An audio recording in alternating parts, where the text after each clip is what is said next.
La cigale et la fourmi de Jean de La Fontaine. La cigale, ayant chanté tout l'été, se trouva fort dépourvue quand la bise fut venue. Pas un seul petit morceau de mouche ou de vermisseau.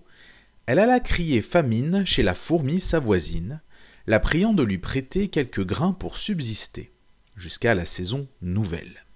« Je vous paierai, lui dit-elle. Avant l'août, foi d'animal, intérêt est principal. La fourmi n'est pas prêteuse, c'est là son moindre défaut. Que faisiez-vous au temps chaud, dit-elle à cette emprunteuse. Nuit et jour, à tout venant, je chantais, ne vous déplaise. Vous chantiez, j'en suis fort aise. Eh bien, dansez maintenant. Le corbeau et le renard. Maître corbeau, sur un arbre perché, tenait en son bec un fromage. Maître renard, par l'odeur alléchée, lui tint à peu près ce langage. « Eh, bonjour, monsieur du corbeau, que vous êtes joli, que vous me semblez beau.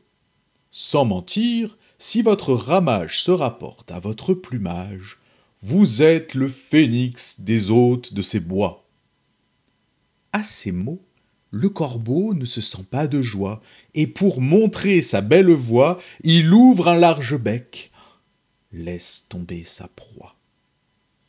Le renard s'en saisit et dit « Mon bon monsieur, apprenez que tout flatteur vit aux dépens de celui qui l'écoute. Cette leçon vaut bien un fromage, sans doute. » Le corbeau, honteux et confus, jura, mais un peu tard, qu'on ne l'y prendrait plus.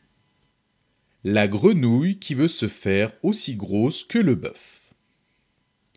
Une grenouille vit un bœuf qui lui sembla de belle taille. Elle, qui n'était pas grosse en tout comme un œuf, envieuse, s'étend et s'enfle et se travaille pour égaler l'animal en grosseur, disant « Regardez bien, ma sœur, est-ce assez? Dites-moi.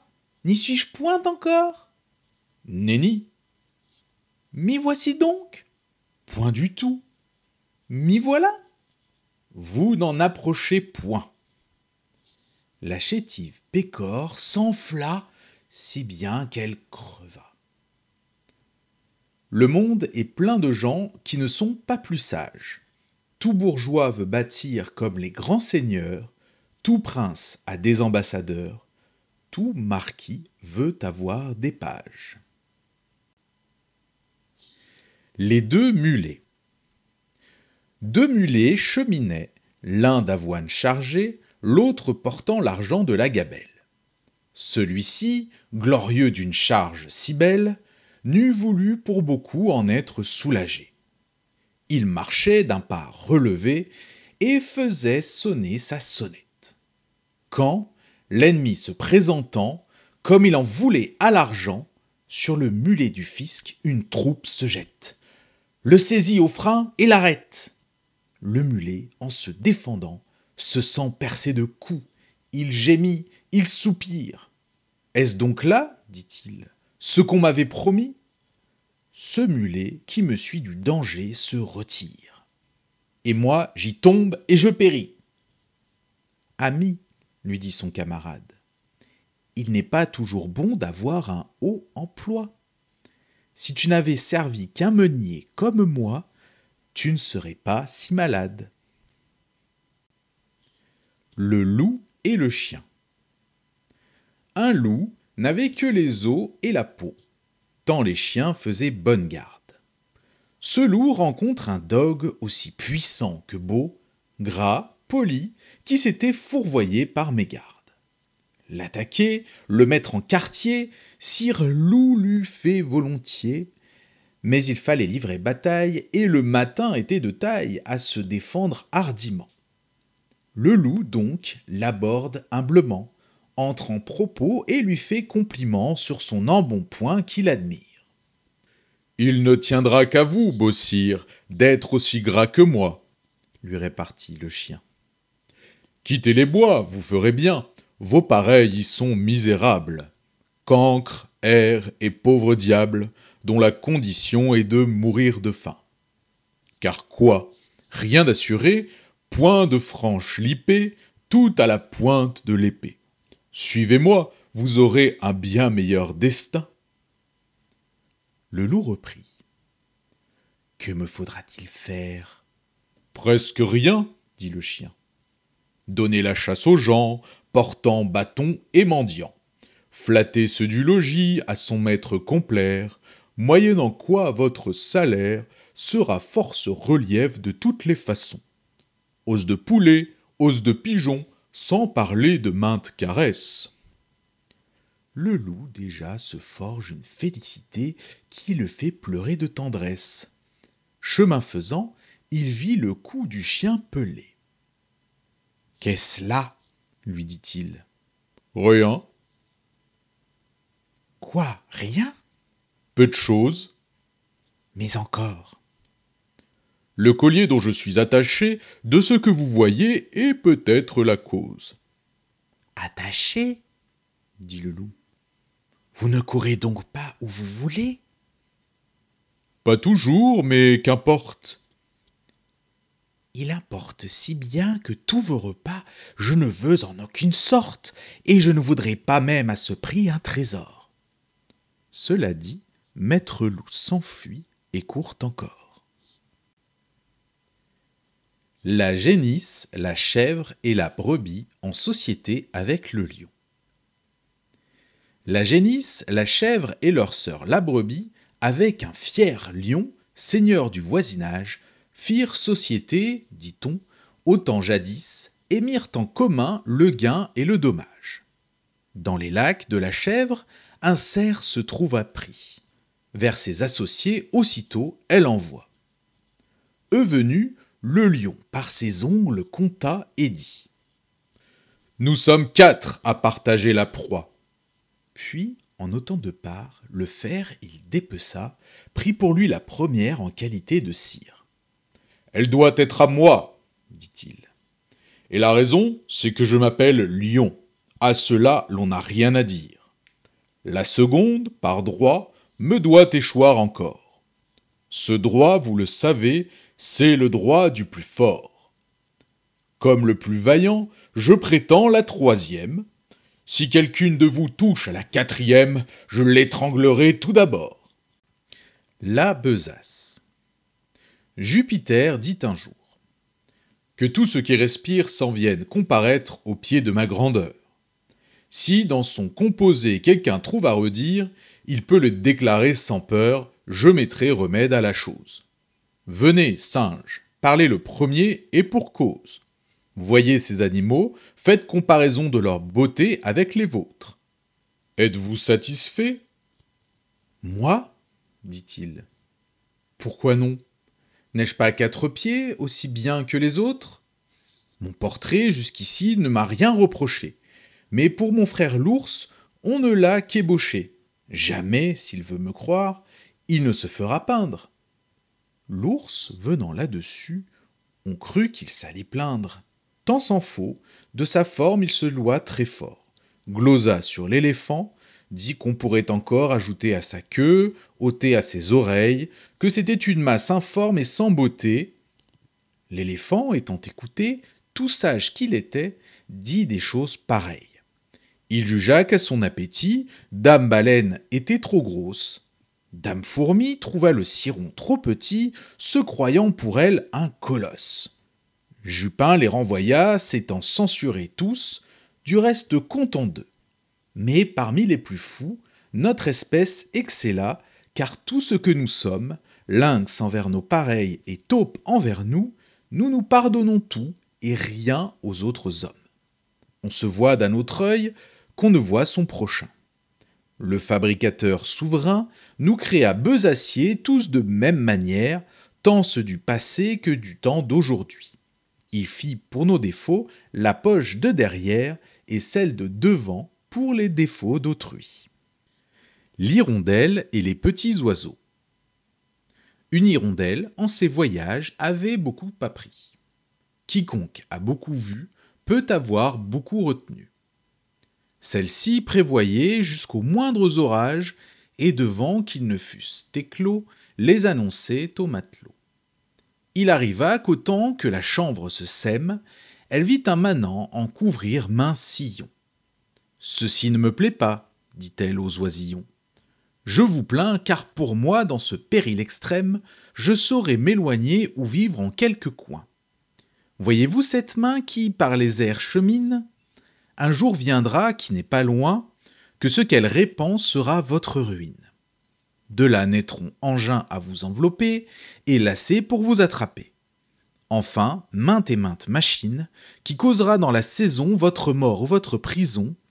Gare la cage ou le chaudron. C'est pourquoi, leur dit l'hirondelle, mangez ce grain et croyez-moi. » Les oiseaux se moquèrent d'elle. Ils trouvaient au champ trop de quoi. Quand la chènevière fut verte, l'hirondelle leur dit « Arrachez brin à brin ce qu'a produit ce mauvais grain, ou soyez sûrs de votre perte. »« Prophète de malheur, babillarde, dit-on, le bel emploi que tu nous donnes. Il nous faudrait 1000 personnes pour éplucher tout ce canton. » La chanvre étant tout à fait crue, l'hirondelle ajouta « Ceci ne va pas bien, mauvaise graine est au venu, mais puisque jusqu'ici l'on ne m'a cru en rien, dès que vous verrez que la terre sera couverte, et qu'à leur blé les gens n'étant plus occupés, feront aux oisillons la guerre, quand Réglinguette et Réseau attraperont Petit Oiseau, ne volez plus de place en place, demeurez au logis ou changez de climat. Imitez le canard, la grue ou la bécasse. Mais vous n'êtes pas en état de passer, comme nous, les déserts et les ondes, ni d'aller chercher d'autres mondes. C'est pourquoi vous n'avez qu'un parti qui soit sûr, c'est de vous enfermer au trou de quelques murs. » Les oisillons, las de l'entendre, se mirent à jaser aussi confusément que faisaient les Troyens quand la pauvre Cassandre ouvrait la bouche seulement. Il en prit, aux uns comme aux autres, maint oisillon se vit esclave retenu. Nous n'écoutons d'instinct que ceux qui sont les nôtres, et ne croyons le mal que quand il est venu. Le rat de ville et le rat des champs. Autrefois, le rat des villes invita le rat des champs d'une façon fort civile à des reliefs d'ortolans. Sur un tapis de Turquie, le couvert se trouva mis, je laisse à penser la vie que firent ces deux amis. Le régal fut fort honnête, rien ne manquait au festin. Mais quelqu'un troubla la fête pendant qu'ils étaient en train. À la porte de la salle, ils entendirent du bruit. Le rat de ville détale, son camarade le suit. Le bruit cesse, on se retire. Rasant campagne aussitôt, et le citadin de dire « Achevons tout notre rôt. »« C'est assez, dit le rustique. Demain, vous viendrez chez moi. Ce n'est pas que je me pique de tous vos festins de roi, mais rien ne vient m'interrompre, je mange tout à loisir. Adieu donc, fille du plaisir que la crainte peut corrompre. » Le loup et l'agneau. La raison du plus fort est toujours la meilleure. Nous l'allons montrer tout à l'heure. Un agneau se désaltérait dans le courant d'une onde pure. Un loup survient à jeun, qui cherchait aventure, et que la faim en ces lieux attirait.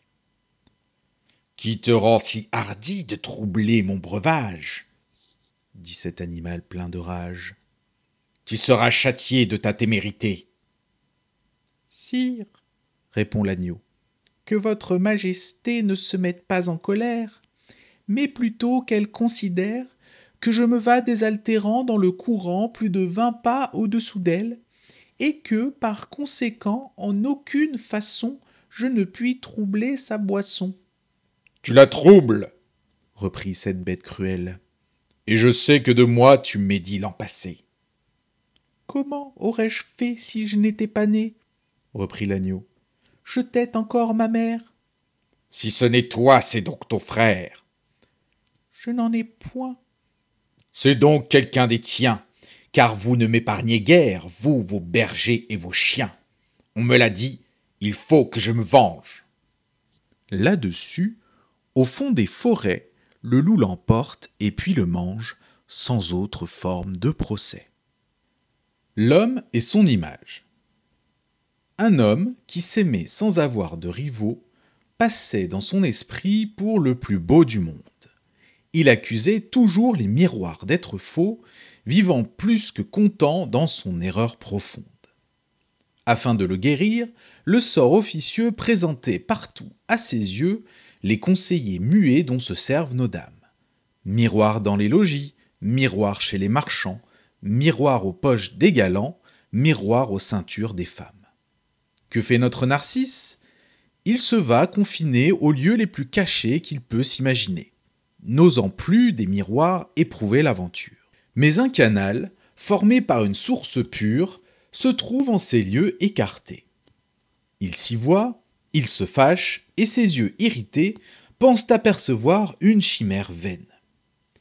Il fait tout ce qu'il peut pour éviter cette eau. Mais quoi ? Le canal est si beau qu'il ne le quitte qu'avec peine. On voit bien où je veux venir. Je parle à tous, et cette erreur extrême est un mal que chacun se plaît d'entretenir. Notre âme, c'est cet homme amoureux de lui-même. Tant de miroirs, ce sont les sottises d'autrui, miroirs de nos défauts, les peintres légitimes, et quant au canal, c'est celui que chacun sait, le livre des maximes. Le dragon a plusieurs têtes, et le dragon a plusieurs queues. Un envoyé du grand seigneur préférait, dit l'histoire, un jour chez l'empereur, les forces de son maître à celles de l'Empire. Un Allemand se mit à dire « Notre prince a des dépendants qui, de leur chef, sont si puissants que chacun d'eux pourrait soudoyer une armée. » Le Chiaou, homme de sens, lui dit « Je sais par renommée ce que chaque électeur peut de monde fournir. Et cela me fait souvenir d'une aventure étrange, et qui pourtant est vraie. J'étais en un lieu sûr, lorsque je vis passer les 100 têtes d'une hydre au travers d'une haie. Mon sang commence à se glacer, et je crois qu'à moins on s'effraie. Je n'en eus toutefois que la peur sans le mal, jamais le corps de l'animal ne put venir vers moi ni trouver d'ouverture. Je rêvais à cette aventure, quand un autre dragon, qui n'avait qu'un seul chef, et bien plus qu'une queue à passer, se présente. Me voilà saisi de rechef, d'étonnement et d'épouvante. Ce chef passe, et le corps, et chaque queue aussi. Rien ne les empêcha, l'un fit chemin à l'autre. Je soutiens qu'il en est ainsi de votre empereur et du nôtre. Les voleurs et l'âne. Pour un âne, enlevé 2 voleurs se battaient. L'un voulait le garder, l'autre le voulait vendre. Tandis que coups de poing trottaient et que nos champions songeaient à se défendre, arrive un 3e larron qui saisit maître à Liboron. L'âne, c'est quelquefois une pauvre province, les voleurs sont tel ou tel prince, comme le Transylvain, le Turc et le Hongrois. Au lieu de 2, j'en ai rencontré 3. Il est assez de cette marchandise, de nul d'eux n'est souvent la province conquise. Un quart voleur survient qui les accorde, net en se saisissant du baudet. Simonide préservée par les dieux. On ne peut trop louer 3 sortes de personnes. Les dieux, sa maîtresse et son roi. Malherbe le disait, j'y souscris quant à moi. Ce sont maximes toujours bonnes. La louange chatouille et gagne les esprits, voyons comme les dieux l'ont quelquefois payé. Simonide avait entrepris l'éloge d'un athlète, et la chose essayée, il trouva son sujet plein de récits tout nus. Les parents de l'athlète étaient gens inconnus. Son père, un bon bourgeois, lui sans autre mérite, matière infertile et petite. Le poète d'abord parla de son héros. Après en avoir dit ce qu'il en pouvait dire, il se jette à côté de lui, se met sur le propos de Castor et Pollux, ne manque pas d'écrire que leur temple était aux lutteurs glorieux, élève leur combat, spécifiant les lieux où ses frères s'étaient signalés davantage. Enfin, l'éloge de ces dieux faisait les 2 tiers de l'ouvrage. L'athlète avait promis d'en payer un talent, Mais quand il le vit, le galant n'en donna que le tiers et dit fort franchement que Castor et Pollux acquittassent le reste. Faites-vous contenter par ce couple céleste. Je veux vous traiter cependant. Venez souper chez moi, nous ferons bonne vie. Les conviés sont gens choisis, mes parents, mes meilleurs amis, soyez donc de la compagnie. Simonide promit. Peut-être qu'il eut peur de perdre, outre son dû, le gré de sa louange. Il vient, l'on festine, l'on mange. Chacun étant en belle humeur, un domestique accourt, l'avertit qu'à la porte, 2 hommes demandaient à le voir promptement. Il sort de table, et la cohorte n'en perd pas un seul coup de dent. Ces 2 hommes étaient les Gémeaux de l'éloge. Tous 2 lui rendent grâce, et pour prix de ses vers, ils l'avertissent qu'il déloge et que cette maison va tomber à l'envers. La prédiction en fut vraie. Un pilier manque, et le plafond, ne trouvant plus rien qui l'était, tombe sur le festin, brise plats et flacons, n'en fait pas moins aux et chansons. Ce ne fut pas le pis, car, pour rendre complète la vengeance due au poète, une poutre cassa les jambes à l'athlète et renvoya les conviés pour la plupart estropiés. La renommée eut soin de publier l'affaire, chacun cria miracle. On doubla le salaire que méritaient les vers d'un homme aimé des dieux. Il n'était fils de bonne mère, qui les payant, à qui mieux, pour ses ancêtres, n'en fit faire. Je reviens à mon texte, et dis premièrement qu'on ne saurait manquer de louer largement les dieux et leurs pareils, de plus que Melpomène, souvent, sans déroger, trafique de sa peine, enfin qu'on doit tenir notre art en quelque prix, les grands se font honneur dès lors qu'ils nous font grâce, jadis l'Olympe et le Parnasse étaient frères et bons amis. La mort et le malheureux. Un malheureux appelait tous les jours la mort à son secours. « Ô mort, lui disait-il, que tu me sembles belle, viens vite, viens finir ma fortune cruelle. » La mort crut, en venant, l'obliger en effet. Elle frappe à sa porte, elle entre, elle se montre. « Que vois-je » cria-t-il. « Ôtez-moi cet objet, qu'il est hideux, que sa rencontre me cause d'horreur et d'effroi. N'approche pas, ô mort, retire-toi !» La mort et le bûcheron. Un pauvre bûcheron, tout couvert de ramée, sous le fait du fagot aussi bien que des ans, gémissant et courbé, marchait à pas pesants et tâchait de gagner sa chaumine enfumée. Enfin, n'en pouvant plus d'effort et de douleur, il met bas son fagot, il songe à son malheur. Quel plaisir a-t-il eu depuis qu'il est au monde ? En est-il un plus pauvre en la machine ronde ? Point de pain quelquefois et jamais de repos.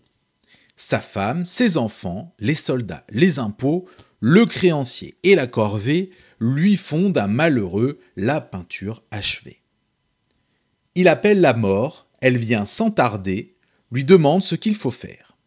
« C'est, dit-il, afin de m'aider à recharger ce bois. Tu ne tarderas guère. » Le trépas vient tout guérir, mais ne bougeons d'où nous sommes, plutôt souffrir que mourir, c'est la devise des hommes. L'homme entre 2 âges et ses 2 maîtresses. Un homme de moyen âge, et tirant sur le grison, jugea qu'il était saison de songer au mariage. Il avait du content et partant de quoi choisir, toutes voulaient lui plaire, en quoi notre amoureux ne se pressait pas tant. Bien adressé n'est pas petite affaire.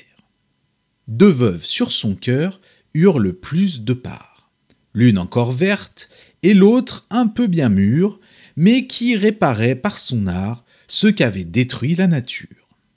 Ces 2 veuves, en badinant, en riant, en lui faisant fête, l'allaient quelquefois testonnant, c'est-à-dire ajustant sa tête.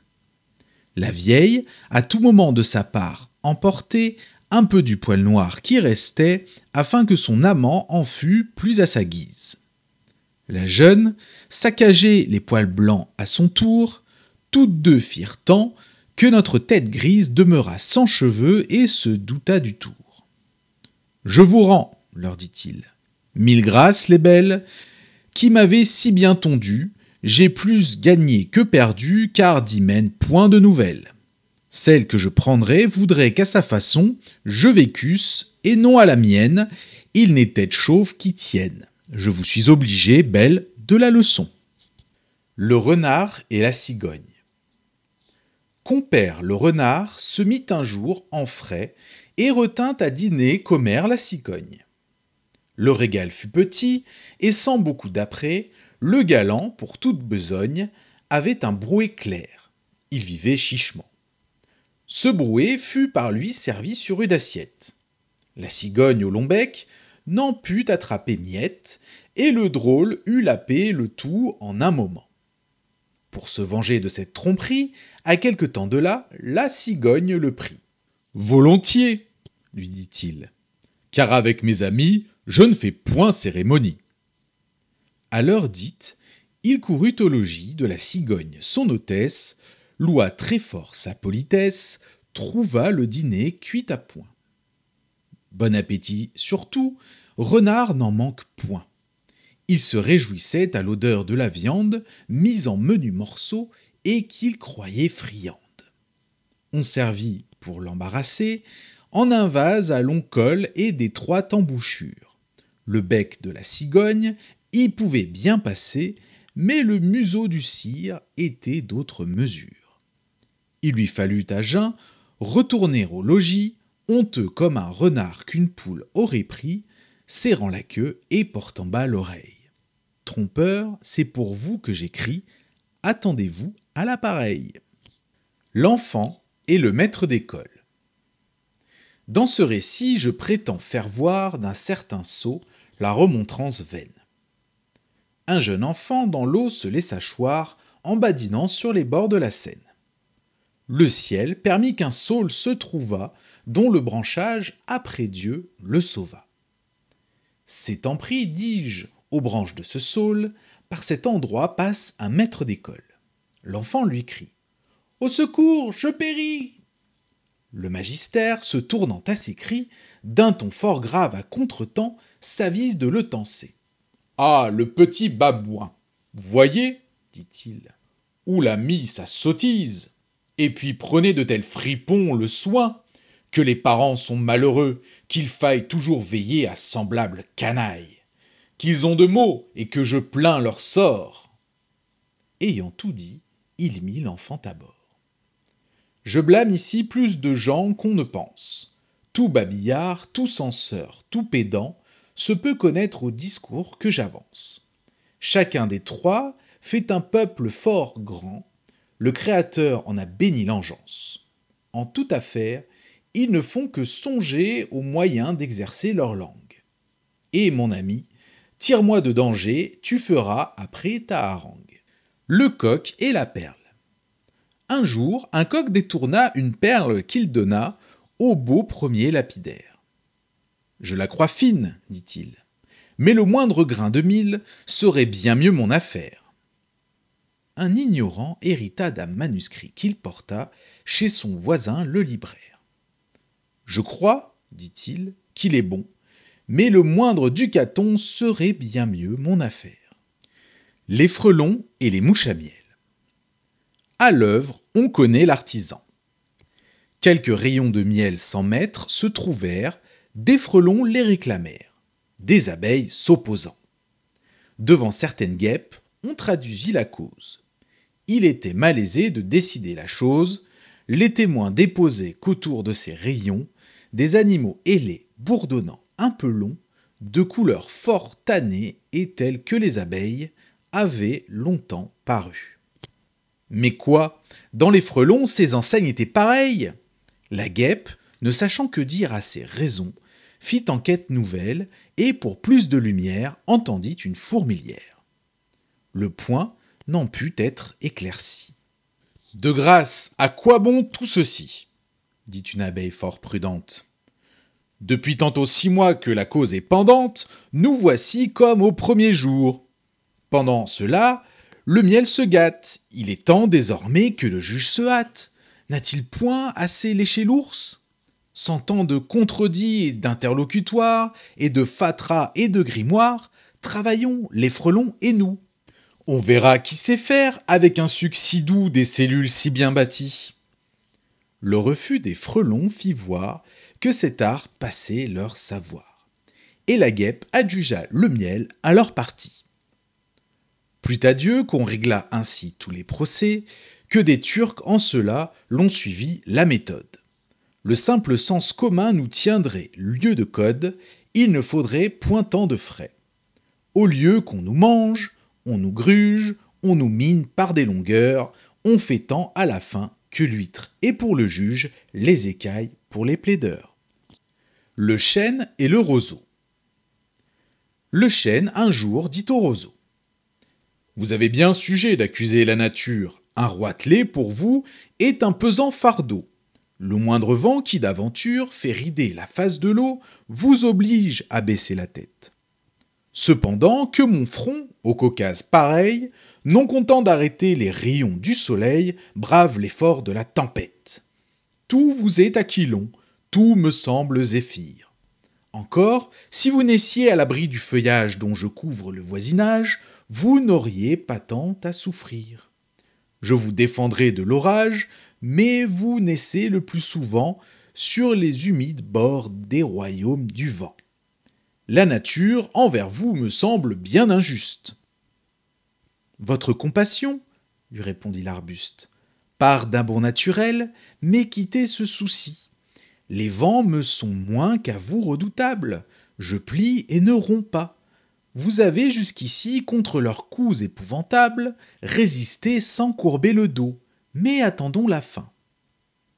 Comme il disait ces mots, du bout de l'horizon accourt avec furie le plus terrible des enfants que le Nord eût porté jusque-là dans ses flancs. L'arbre tient bon, le roseau plie, le vent redouble ses efforts et fait si bien qu'il déracine celui de qui la tête au ciel était voisine et dont les pieds touchaient à l'empire des morts.